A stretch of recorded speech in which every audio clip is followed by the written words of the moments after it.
Good morning. Welcome back to a brand new year in school and in NY5. Today is Friday, the 17th of January. I'm Shameen. And I'm Shireen. Some say a New Year's resolution is something that goes in one year and out the other. I'm sure many of us have made New Year's resolutions to make 2014 even better than 2013. Let's see what some members of our Nanyang family wish to strive for this year. Hello, I'm Stephanie, and this is a brand new year, the year of the horse. Today, I'm going to go around to find out the New Year resolutions of the other students in Nanyang. Hi, I'm Liu Wei from class 107. My New Year resolution is to work hard for the whole year, and then I really hope that I can get an autograph from my favorite idol. Yeah, I like K-pop. Who's your favorite? EXO. Hello, I'm here with Wendy and Joyce.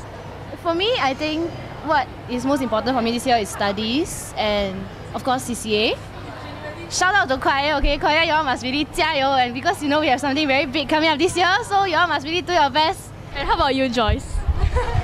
Yeah, I'm almost the same. It's Sec 4, so YOLO, you have to really study hard for this last year and appreciate everything we have now, and yeah.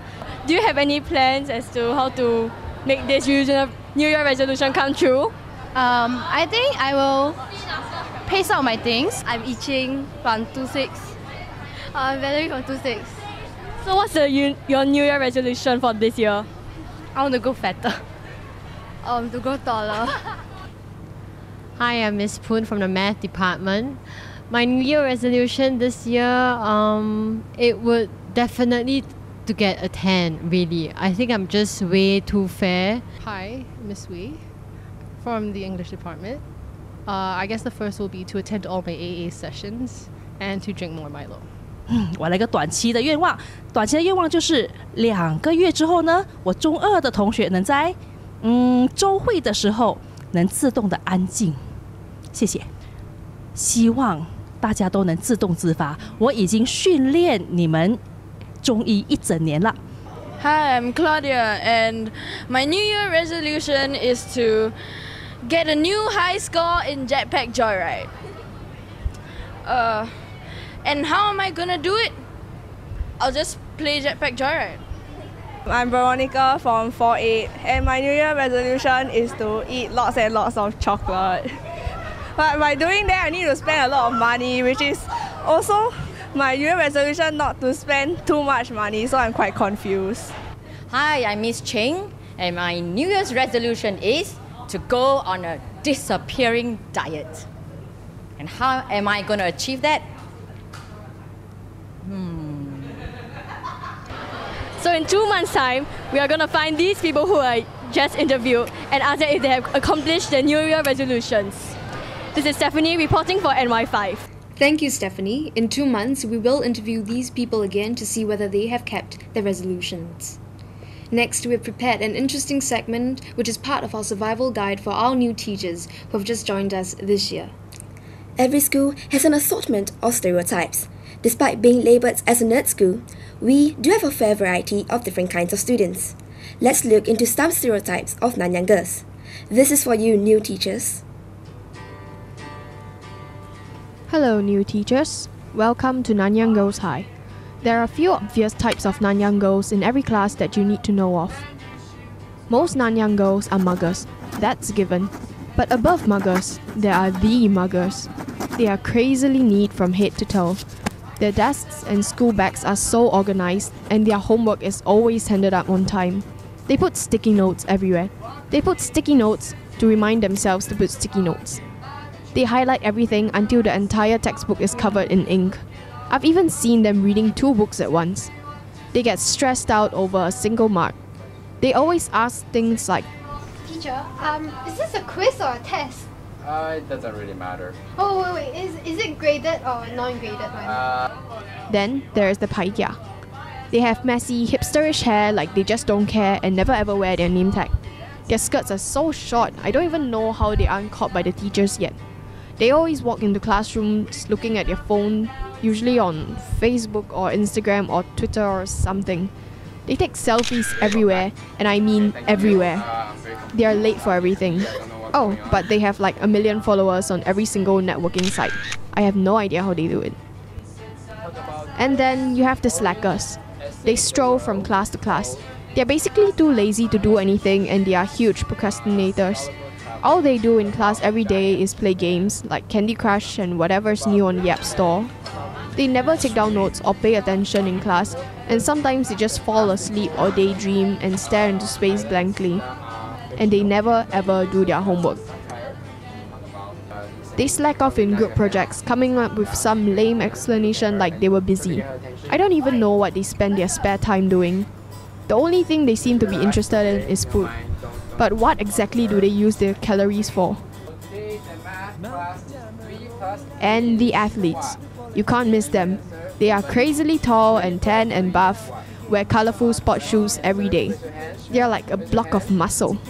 They always walk into class sweaty and late. Training never ends for them and they seem happy doing it. They do all kinds of exercise like crunches and push-ups and running laps around the school. And they even practice during class. And during PE, well, they're just the best at everything. Brilliant hand-eye coordination and shooting skills and stamina. They're always first in class for NAPFA, it's scary. Oh, and they're so lucky. They always get to skip class during competitions and they don't have to listen to boring teachers drone on and on and on. Yes. Competition, bye teacher, bye teachers. Okay, bye. Me? Well, I'm just another regular fangirl. Everything else in school is just dull. So boring, isn't it? I mean, like, I totally have better things to do. And fandoms will always welcome you home. Who cares about homework when you have Tumblr? I'd be lost without my blog.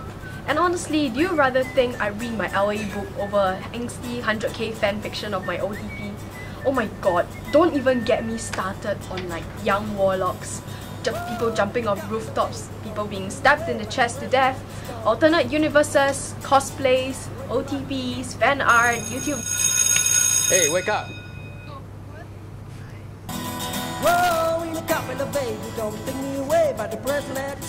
Recently, a Singaporean film made big splashes at international film circuit, including winning the Camera d'Or at the Cannes Film Festival.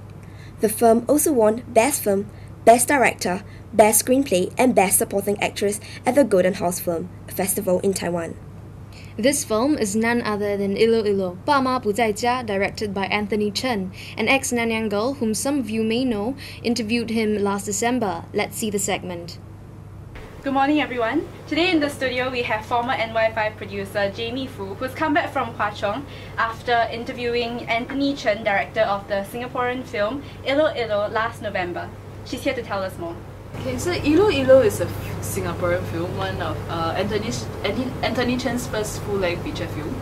It's centered around a boy and his relationship with his domestic helper. It's set in the background of the 1997 Asian financial crisis. And I think what's interesting about this film is that it has a lot of themes that we're all very familiar with. Family, and you can see the interaction between the boy and his parents, which when I watched it, it was very familiar to me because of my own parents at home and how they interacted.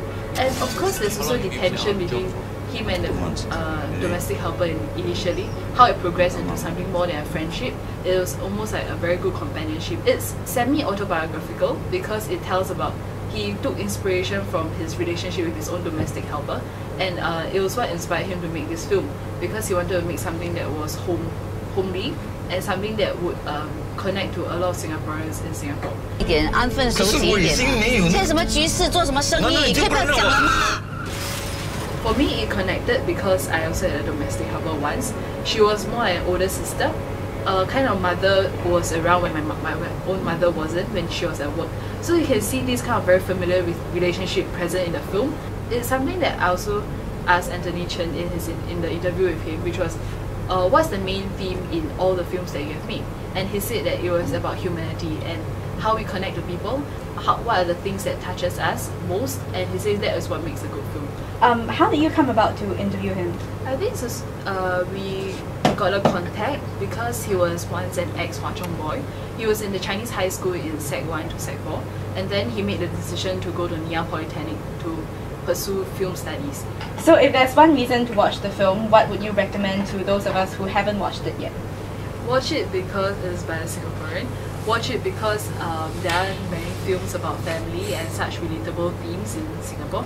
Watch it because it's still showing in the cinemas now at selected theatres, so catch it before it's too late. Where can we find your interview with Mr. Chen? The shortened interview is now currently up on the Hwa Chong website, hci.edu.sg, and you can find it under the news section where you can read a version of the interview that I have with Mr. Anthony Chen. 老王，我们有话跟你说。你干什么啊？